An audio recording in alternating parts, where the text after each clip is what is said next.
Welcome to Smart to Fish Wild, the podcast where a passion for the outdoors meets the strategy of building a meaningful, well-designed life. I'm Mark Candler, outdoorsman, fly fisherman, Colorado native, and senior partner at Silver Oak Wealth Planning. Each week, I have the pleasure of conversing with some amazing people who are turning passion into purpose and designing lives that really leaves room for what matters the most. Today, I'm joined by David Weck, inventor of the BOSU ball and a human movement innovator. We're going to discuss how David's personal injury and curiosity about biomechanics led him to create successful fitness products and devote his life to studying human movement. We're also going to discuss his philosophy that physical education and movement are foundational to human well-being. David is really a fascinating person, and he certainly emphasizes that long-term fulfillment comes from relationships, purpose, and physical vitality rather than luxury or status. Sit back, enjoy the conversation, and be sure to subscribe so you don't miss future episodes of Smart to Fish Wild.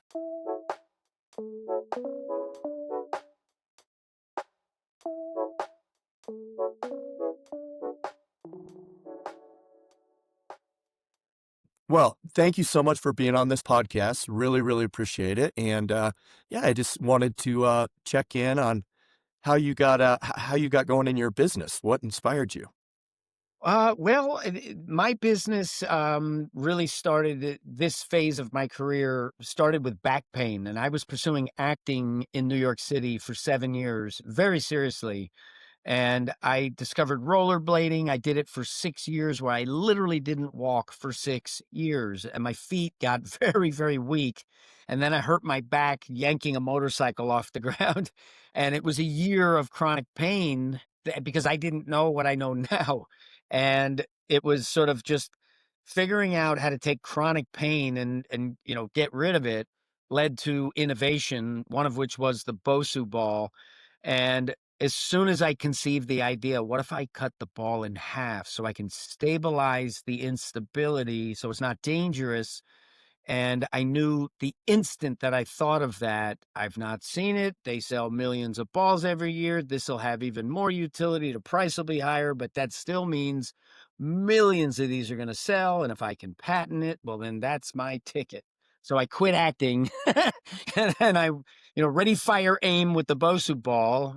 Fortunate that it, you know, took off, and it's a big home run that evergreens. So like every year, we're always going to sell BOSU balls. And that has funded my entire rest of my career, where I am a B+ athlete who was never going to get paid to play anything. And I played Division III college football because there is no Division IV. So my incentive was always to train myself so that I could beat the better man. Like someone who's stronger than me and faster than me, can I beat them in the game by using this and the competitive drive that just, does not want to lose.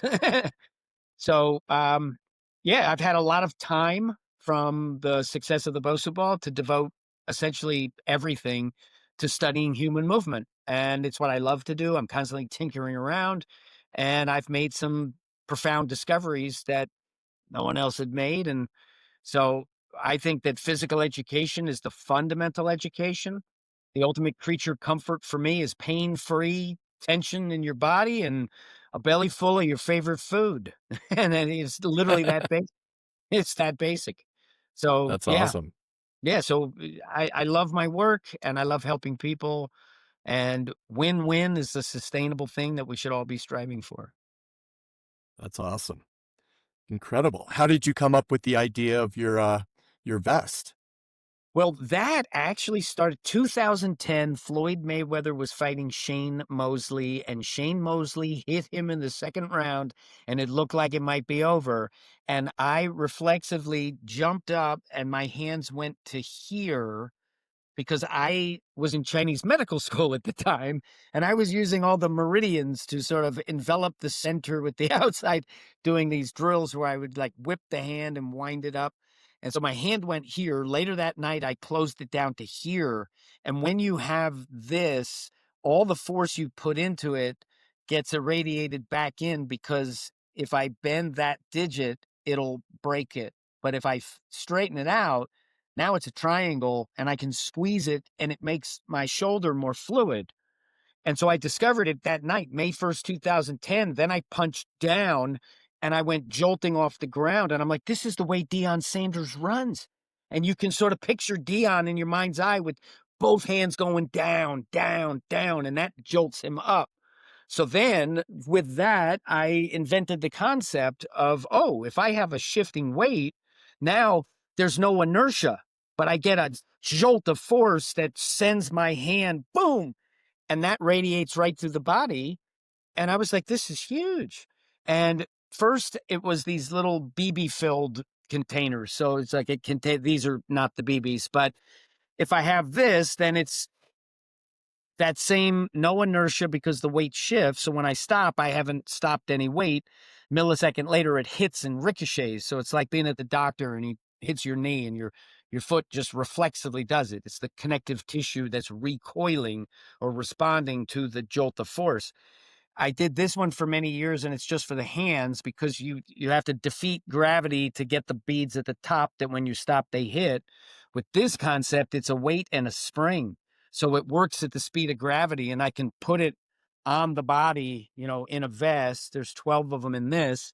And then when I run systemically, my whole body gets that effect. When I land, there's no burden of the weight because it hasn't hit yet. So I've landed, then it, boom, hits like that, and I get an assist on the launch. So my weight vest, there's no burden at landing and there's assist at launch.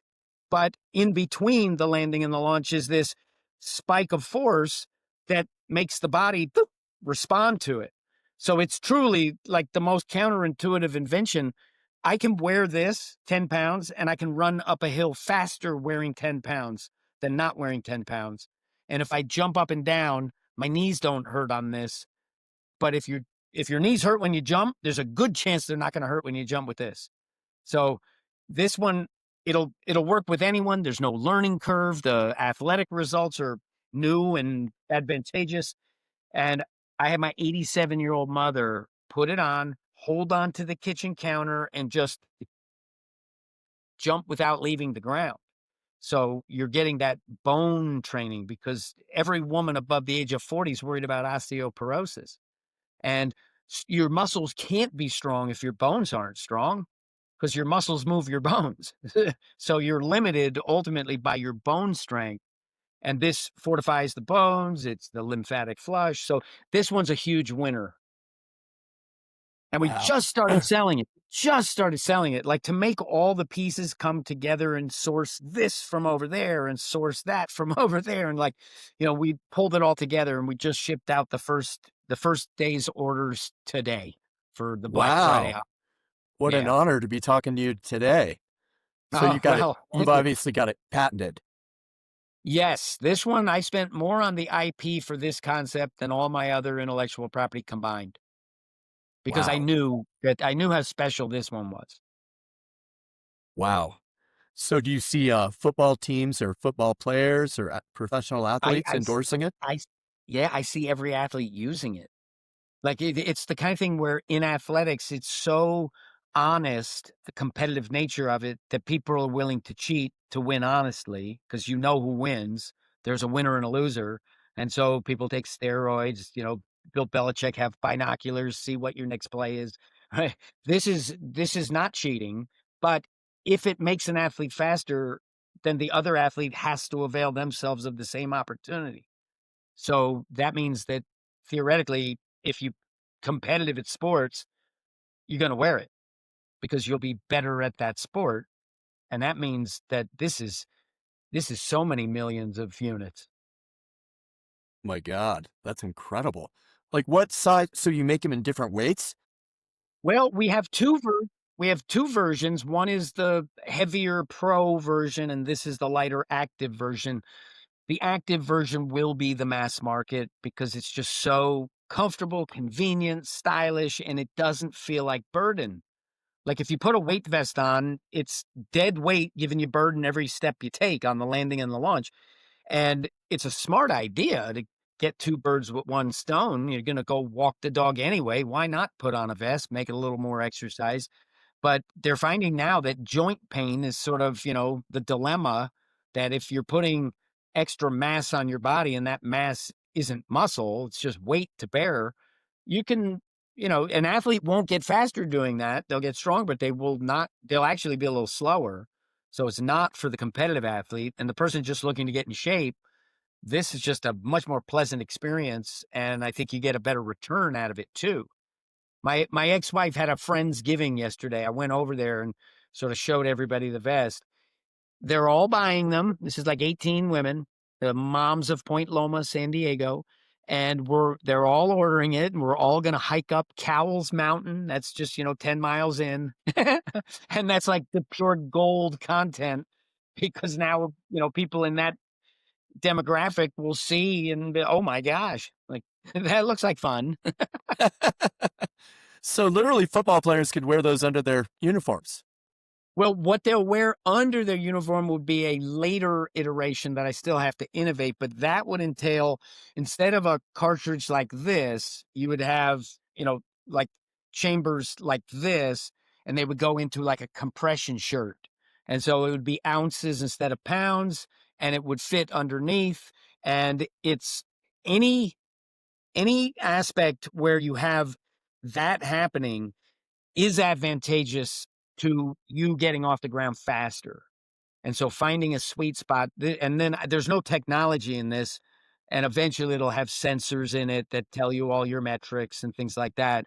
But this is just the iPhone 1, and now there's iPhone 17s now. So Right. we'll keep on iterating and advancing it. But the results that we get with iPhone 1 are, it's better than a flip phone. So I think we're gonna do really well with this. I think the people who use it are gonna do exceptionally well with it. So do you manufacture on site there? We do not, but I was able to find an American manufacturer for this garment 11 miles down the road. And so literally this morning, I picked up the first batch, and I was back within an hour. And then we boxed them up and shipped them out. And the delivery guy got here, and we were literally taping up the last box. How much are they?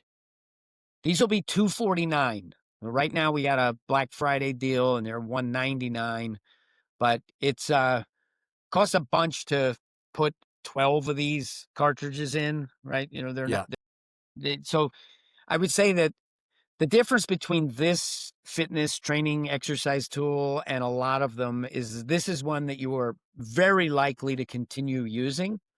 Whereas the Bowflex in the basement with all the clothes hanging on it, like, when did you stop? You can't remember, can you? And the perfect push-up, it's in the closet, and maybe the other one's over there.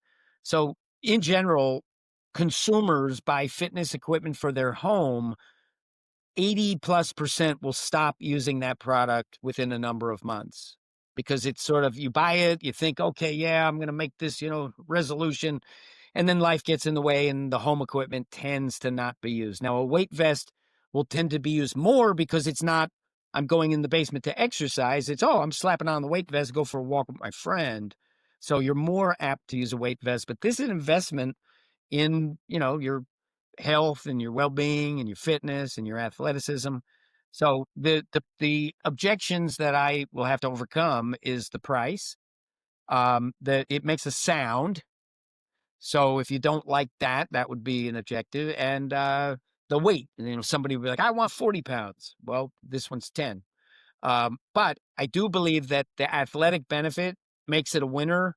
And then it will be the social proof. It won't be my advertisements that sell people. It will be their friends who tell people. And me asking for a sale versus a friend telling a friend, "I love this," that's like so much more valuable to have the friend tell you, "I love this thing." Right. And that's how the BOSU ball was really super successful because we had the benefit of what I'll call editorial advertisement. So I would open up Men's Journal back in the day. There's a feature story on Lance Armstrong, 5 pictures, and 2 of them have the BOSU ball.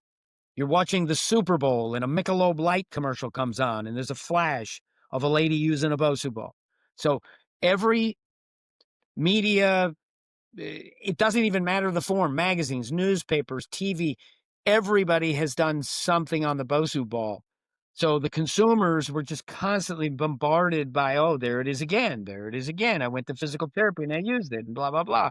So it was constantly relevant because it wasn't going into consumers' homes in the beginning. It was going into the gym where every individual BOSU ball might get 100, 200, 300 touches. Whereas, the person who buys it at home, the attrition rate is much greater. But since we are a constant evergreen in the commercial environment, we're constantly in the awareness. So if you think of like P90X or, the Ab Lounge or, something that's sold on television, you see that they don't sell it on television anymore is because they're done. Like, no more suckers. Right. So to have a product that thrives commercially keeps you relevant so that the consumer market still sustains itself. Because the P90X is, that's millions of dollars that you're going to burn to make a fire, make it rain, and you're going to collect more millions of dollars. But that's a high risk game because that last round, when you can't sell them, you hope you don't have all the inventory. Yeah. The company that used that used to license my BOSU ball, Fitness Quest, their CEO was a rainmaker. He made so much money. And then they got a different CEO who turned out to be an undertaker, not even a caretaker. And he bought a warehouse filled of ShamWows 8 feet high as far as the eye could see after it had peaked. And so they couldn't sell them. And if Canton, Ohio had a flood, it would have been soaked up by Fitness Quest because they had every ShamWow in the world. And then he bought another product called the Perfect Sit Up, not the perfect push up, but the perfect sit up, and ended up with like $9 million in inventory that he couldn't move. So if you dump, every ShamWow on the planet plus $9 million of, sit ups that you can't sell, okay, you run out of cash, that's how businesses fail. So they went under, they ceased to exist. And then I licensed it to the manufacturer who does both now, manufacturer and distributes it. So it's a tough game, the product game. The costs are always going up and there's a lot of competition. So you really have to have value and staying power if you want to, stay in the game. That's incredible. How much, if you don't mind me asking, how much revenue do you get from the BOSU ball in a year? Um I do very well. So, if I did nothing, I'd have enough coming in off the BOSU ball to fund everything. So what we do here is gravy. And I mean, it's measured in the seven figures. That's what I'll say, sort of annually bumping off on that. It's not eight. Yeah. Yeah. Well, what do you most enjoy doing outside of work? Spending time with my family and friends and my work and literally nothing else. Like I'm the most boring person because all I want to do is talk about walking better and exercising better and spending time with my family and friends. And like, I wouldn't go to a baseball game unless friends and family were going. And I lived a decade in Manhattan in my 20s, a decade of decadence. Like I'd done, there's no midlife crisis coming for me. And now it's just, I've done all the stuff. I don't drink, like I don't party. I don't care about cars. I don't care about vacations. Like I love every day. I get to laugh in my office all day. So I'm really living a charmed life, but That's I get to do what I that's want. awesome. Yeah. I That mean, is so awesome. it really Uh, is. Like, I mean, and I just think about how difficult it is for so many people in this day and age. And I really think that physical fitness, like, get the body right. If you're down on your luck, wake up early, 5 eggs, dun, dun, da, da, da, da, da, da, da, da, da. It's the way, it's the foundation. If you're an entrepreneur and it isn't going quite right, get down and do 10 push-ups. Right? Like, I think it's such an advantage. And right now, it's not taught. So it's just mimicry. And most people don't walk in balance. They're not walking athletically like a big cat. They're walking like a human that, you know, isn't thriving quite the way they could. And then back in the sticks and stones, air, you need it now, so breathing's number one, but water and food are going to have to wait until you get up and go get it. So calories being scarce and precious means that human movement has to be balanced and efficient until technology comes along and says, hey, you really don't have to have the physical wherewithal to feed yourself because we do it differently, thank goodness.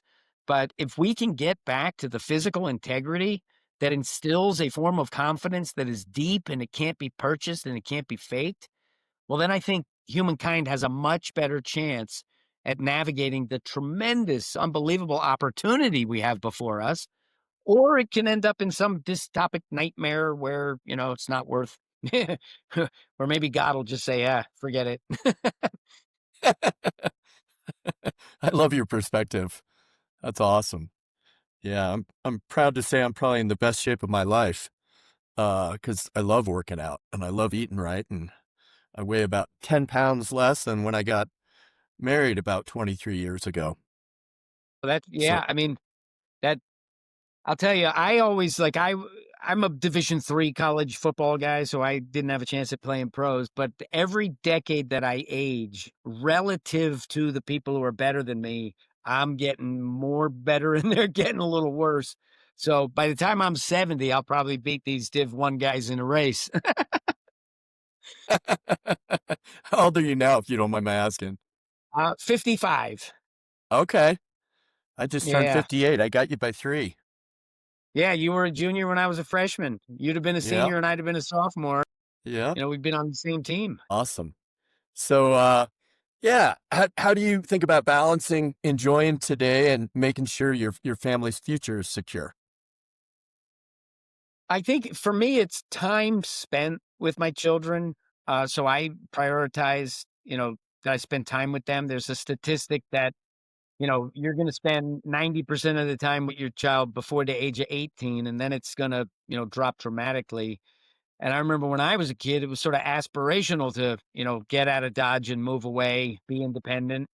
But I wouldn't mind it if I lived near my kids their whole lives. So it's sort of prioritizing the fact that my children know implicitly, without a shadow of doubt, that they are unconditionally loved and they have someone who's there to back them up and catch them and support them no matter what. Like, I think that that foundation gives somebody the capacity to go for it and, take care of themselves at the same time.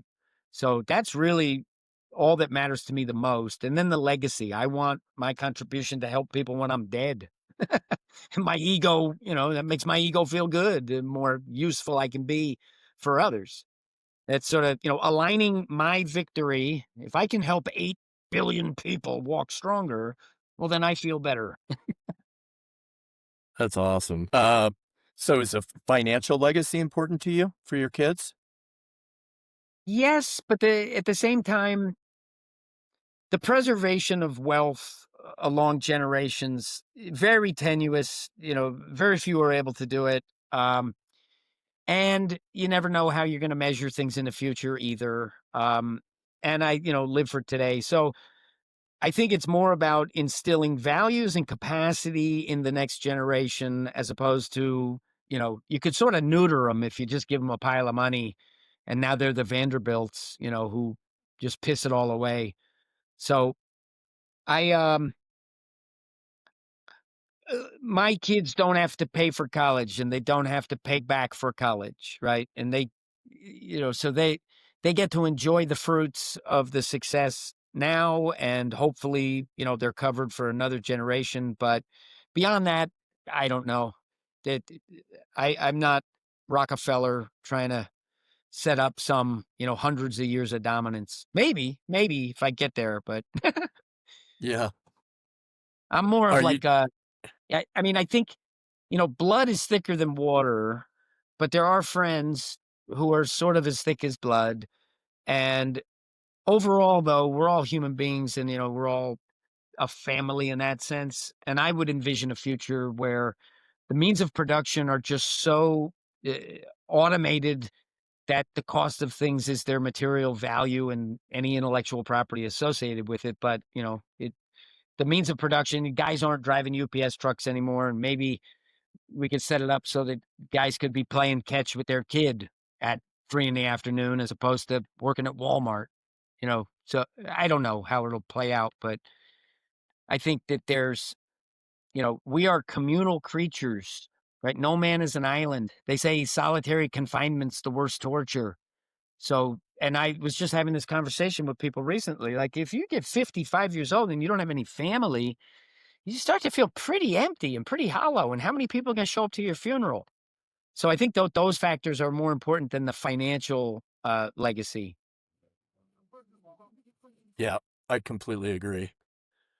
I do a ton of experiential stuff with my kids. They love it, like whitewater rafting, mountain climbing, snowcat, powder skiing. I think those are the things they'll remember more than my buying them a nice sport coat or dress or something. Yeah, No even thanks. mo yeah, yeah, right, and, they'll remember the nice skis that you bought them, but they'll cherish the experience that they had with the skis more than opening up the skis. Exactly. Exactly. Yeah, so is there anything right now that's, frustrating you on the financial front? Like paying too much in taxes? Yeah, oh, Just that's always just well, yeah, the health insurance, when we see that coming in, and then, some lawyer who's trying to sue you or whatever, and so, I mean, there's constant headaches as, the business owner, um, but the most stressful place on earth for me is the airport security line. Like, I just don't like the experience, but I don't feel that's where I feel the most stressed in my life. It's not how it used to be, it's how it is now. Um, but I mean, my biggest frustration is the speed at which I move is not fast enough, and I don't borrow money, so we're low risk in that sense. Um, so I have to go at the speed of cash flow. And I like it that way. I get emails every single day. "You wanna borrow $2.5 million? Do you wanna sell your company?" Like, and I've actually talked to a couple one venture guy, it was a very serious firm, he reached out. He said, "I've been following you a long time, and we're very interested in what you're doing." And I had a conversation with him, and I basically said, "Listen, the value that I would put on this is gonna be way more than the value you guys are gonna put on it, but let me explain to you why I feel that way and why we'll never do anything conventionally." Like I get final edit regardless, so if that's not okay, we don't need to talk because, Steve Jobs, remember when he was gonna go do Next because he was sorta forced out of his own company? Like, I just don't want that hassle. And I I I I really seek to make this my advertising. Word of mouth. Like elite athletes, I don't pay elite athletes sponsorship. I'll give them product, I'll give them training. And my deal with athletes, if an athlete comes in here, I say, "Okay, we are on cell phone basis. I never talk to your agent. All right. I don't charge you for this session here. I don't charge you for the gear we're using. I'm giving you. And when you do better, all I need is the truth and your name and likeness. That's all, right? I need you to say this made me better, and I get to use that for free. And if that's not the arrangement, well, then see you later. I don't care, right? Because, I love your approach. How well, and a matter of refreshing. fact, I had Barry Bonds was in the lab probably, I don't know, 6 months ago or something. His goddaughter, Vince Coleman, another Hall of Fame baseball guy, his daughter runs up at UCLA or somewhere, and she comes in for treatments to the lab. And so Barry Bonds is here. He's her godfather. And it was such a fun exchange with Barry Bonds here in the lab because I I barged in. One of our trainers called and said, "Barry Bonds is in the lab. It's a Sunday." And I'm like, "Okay." I drop everything. I run. I get to the lab, and I didn't see the text message from the therapy guy who said, "Don't tell him that I told that he's here." So I didn't see that. I barge in. I'm like, "They told me Barry Bonds was here." Like, I have to pay respects to the greatest hitter. There's no second place. And then Vince says, "Hey, he invented the BOSU ball." And then, okay, yeah, I got to talk about that. I listen, Barry, before you leave, I want you to try on my vest. I want you to try on my vest. He's like, "Okay, what do you want me to do?" And I'm like, "Well, if Barry Bonds likes my vest, I'd love to tell the world." And then the needle, scratch it off the record. "How much you gonna pay me?" No, no, you just entered a negotiation. How much you gonna pay me to talk about your vest? And I just started laughing. I'm like, Barry, I'm gonna pay you nothing. I don't need you. My job is to help guys like you squeeze more out of Nike. That's who I am. So I'm going to pay you exactly zero, nada, goose egg, nothing. And I'm just smiling. Pregnant pause. I love you, man. That's what he came back with. And then we had a great time. But if he had come back with something else, then I would have said, all right, well, let's talk market value. Hall of when, poster boy for what? Where's your candy bar? Does anybody like you? Huh? I'll pay you not to talk about my vet. That's awesome. That is he was awesome. he was truly great. We had a great time, and I talked his ear off, and he tried on the vest and liked it. That's awesome. What a great story. What an amazing story. Uh, so would you ever have an interest in our showing you some investment ideas, the way we build investment portfolios? I think a little differently Absolutely. than everybody Yeah, else out there. absolutely. Because I mean, right now, it's just perfunctory, and I spend no time. Like, I just set it up with people, and they ask me, like, "Oh, analysts are saying we should do this." I'm like, "Okay, do it," because I'm just going to flip a coin. Like, I don't know, but I did buy Tesla, and I did buy Micro Strategies, some time ago. So I've done exceptionally well in those investments. But I'm going to have some money to manage. So yeah, I'd love to hear information. Yeah. Do you want me to just give you kind of a high level just to make sure it makes Sure. sense? Yeah, please do. So I've been 23 years in the business and blessed that the last 7 have been with a truly independent RIA, registered investment advisory. And they are, I think, literally state of the art in terms of the intelligence and the caliber on our investment team. We've got 7 CFPs, a CFA, a PhD, and we're not the huge corporate Goldman Sachs or JP Morgan that go out and build identical portfolios for 25,000 people across the country with the same risk profile. We really build them, one by one, completely customized. And we build them a lot like the Yale and the Harvard endowment, which historically have outperformed the stock market, the S&P by, 3 to 4% year after year after year after year. Huh. And, we construct our portfolios with a lot of non-correlated assets, um, alternative assets. And by non-correlated, I mean if something god awful happens and next year we go through another '08 and '09, we feel very confident that our portfolios are going to lose very little or potentially even remain flat because we will put up to 40 to 70% of our portfolios in alternative non-correlated assets that the big boys, Goldman Sachs and JP Morgan and Northwestern Mutual, just literally don't use. So yeah, and I would love, would you ever have an interest in doing investments for your kids for the long term? Oh, yes, absolutely. Yeah. Okay. What's the minimum amount you manage for people? We honestly, we really don't have a minimum. I mean, I'd say most of our clients are, net worth is 4 to 5 and up to 40 or 50 million.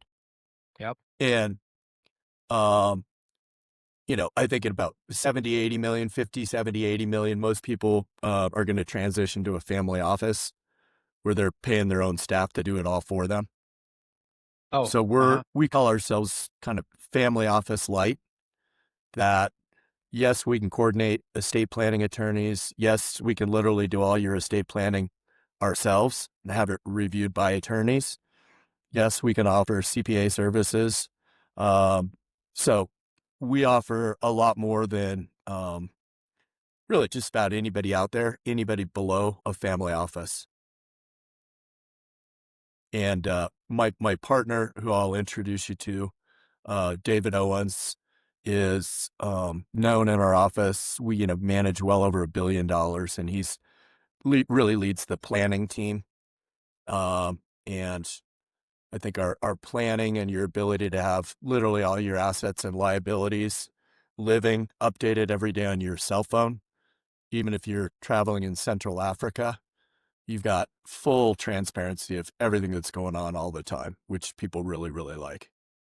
So, Yeah, yeah. I mean, it's this something where I have a brother who, did exceptionally well. It's his house we're going to for Thanksgiving because because his house is nicer than than anyone else's house. Um, and I'm not in that position yet, but I do anticipate and expect to be in a position where there's, a substantial amount to manage with more coming in. So if there's not a minimum and I could just throw a little bit at it, then maybe that would be a start. I don't know. We could yeah, talk more. hey, we're fine with that. We're fine with that.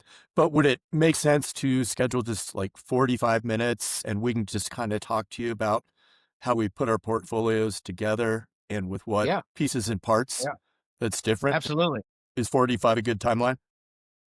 Yeah, yeah. I mean, I make my schedule, and so I can block out an hour anytime. Okay. Is there a time next week that would work for you? Yeah, yeah. Let me just pull up my calendar. Next week we're into December 1. Uh Yep. Yes, sir. yeah, I think um the 3rd Wednesday and the 5th Friday. Oh no, sorry, scratch the 5th. I have something that day. The 4th, the 3rd or the 4th next week would be best, and I could do the 2nd if that's all you had. Let's do, how would 9 o'clock San Diego time work on the 3rd? That would actually work perfectly. I will literally be finishing a call at 9 AM, so that'll be fine. Okay. I will send you a calendar invite and we can just do it via Zoom's okay? Yeah, that's fine. Okay. And Perfect. 9 AM. Great. I've got that marked on the calendar. Well, there's my alarm going off. For the Hey, I really enjoyed this conversation. Well, thank you. I mean, the way I look at it is any opportunity to share the story is it's good for everyone. I really believe that my work it's just a pure win. And I created something called rope flow where you don't jump through a jump rope. All you do is the fancy stuff. And it is the best physical education on the planet Earth. The rope, the tool is the teacher. Couldn't be simpler. People in wheelchairs are doing it. We've got millions of people around the world doing it now. And for me, it's just a great goodwill play because I'm not making money when all these other people are selling ropes, but they're doing the activity that I started and I'm getting credit for it, which that's what gets me on Joe Rogan, right? That's what the goodwill in the marketplace. So people know my name and they trust it. That's the high ground that I seek. And I'm about to step onto it, where the past 20 years of bushwhacking to get through, this should have happened, in 2017. Like, who were way behind schedule. That's awesome. You're going to make it happen though. Yeah, 100%. 100%. I think that I could get hit by a bus and the thing's still going to go. Won't go as far, but it's still going to go. That's awesome. I might have to buy one of those. Yeah, well, I'll give you a special deal. It's when I know, I know, and when I had the BOSU ball, like, I'm up at I went to Williams College, so my classmates are now running, companies and making a ton of money, and I'm up with a friend, and it's a family affair, and his dad, I mean, they have this mansion on Gloucester, Massachusetts. They're, on the beach. The guest house is bigger than most people's houses. And I tell him, the father, I'm like, you want to see, I'm Jack Three Beans. You want to see the new invention, the thing that's like going to be huge? He's like, yeah, I want to see it. So we walk all the way to where my car is parked. I open up the trunk. It's not even inflated. It's an exercise ball cut in half, stapled, glued, and duct taped to a wooden board. And I pull it out of the trunk. And my friend's father just looked at me in utter disgust and just looked down. He said, go to med school. He turned around and walked away because he was like, you fool. Like, what are you doing with your life? You showed me this like thing. That is But so funny.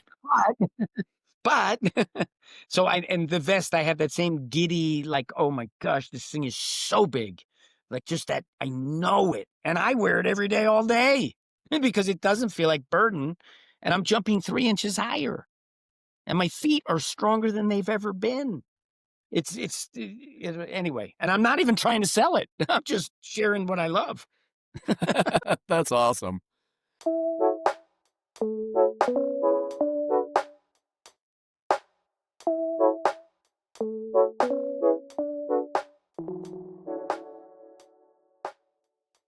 Thanks for spending time with us today on Smart to Fish Wild. If today's conversation resonated, I hope it gave you something to think about, whether it's leadership, legacy, or how you're designing your own life for more freedom and more intention. Until next time, get smart so you can fish wild.